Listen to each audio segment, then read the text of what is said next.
উত্তরবঙ্গের বিখ্যাত আলুর ঘাঁটি। উত্তরবঙ্গের মানুষ কিন্তু এই আলুর ঘাঁটি দিয়ে বড় বড় অনুষ্ঠান করে। গোটা পাড়ার মানুষকে এই আলুর ঘাঁটি দিয়ে খাবার খাওয়ায়, দাওয়াত করে নিয়ে এসে কিন্তু এই আলুর ঘাঁটি খাওয়ায়। সো হ্যালো এভরিওয়ান, আসসালামু আলাইকুম। কেমন আছেন সবাই? এই হোপ ভালো আছেন। আমি আল্লাহর অশেষ রহমতে অনেক অনেক ভালো আছি। তো চলে আসলাম নতুন একটি ব্লগ ভিডিও নিয়ে। আজকে দেখাবো নাটোরের ঐতিহ্যবাহী আলুর ঘাঁটি। আমাদের এদিকে কিন্তু এই আলুর ঘাঁটি মানুষকে দাওয়াত করে নিয়ে এসে গোটা পাড়ার মানুষকে দাওয়াত করে কিন্তু এই আলুর ঘাঁটি খাওয়ায়। তো এই আলুর ঘাঁটি করার জন্য কিছু আলু নিতে হবে এবং সেই আলুগুলো সেদ্ধ করে নিতে হবে। আর অবশ্যই সেখানে বড় মাছ হতে হবে। বড় মাছের চাকা, মাথা, পেটি এগুলো দিয়েই কিন্তু আলুর ঘাঁটিটা করতে হবে।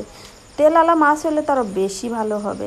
আমার এই মাছটা ছিল 5.5 কেজি ওয়েটের। আর এই মাছটা শুধু তেল আর তেল, দেখতেই পারতেছেন। তো আমি এখানে কিছু মাছ নিয়ে নিছি।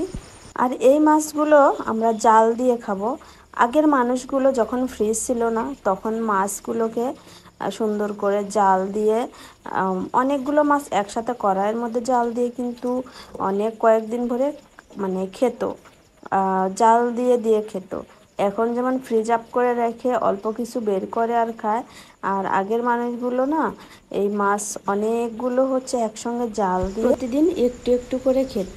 অনেক মজা লাগতো, টাটকা মাছ তো এই জন্য। তো আমি এখানে কিছু পেঁয়াজ, মরিচ এবং তেজপাতা দিয়ে নিছি। আমি আসলে কিছু ফুটেজ নিতে পারি নাই, তার জন্য সো সরি। একদিন হয়তো বা আমি পুরো রেসিপিটাই শেয়ার করব আপনাদের সাথে।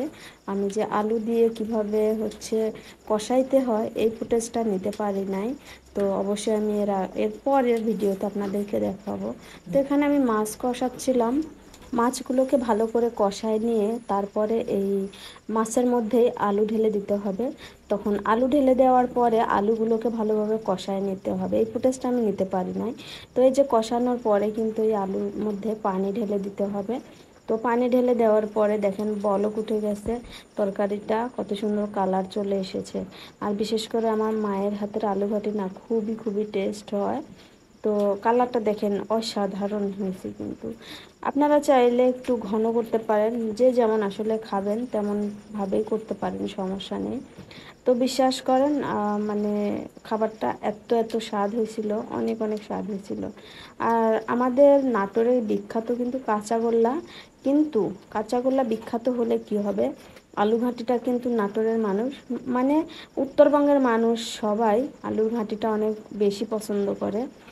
আর মাছ দিয়ে আলু ঘাঁটি আসলে অনেক অনেক টেস্ট লাগে, সত্যি কথা বলতে। তো আজকে ভিডিওটা এখানে শেষ করে দিচ্ছি, চলে যাচ্ছি খাইতে খাইতে। ভালো থাকবেন, আল্লাহ হাফেজ।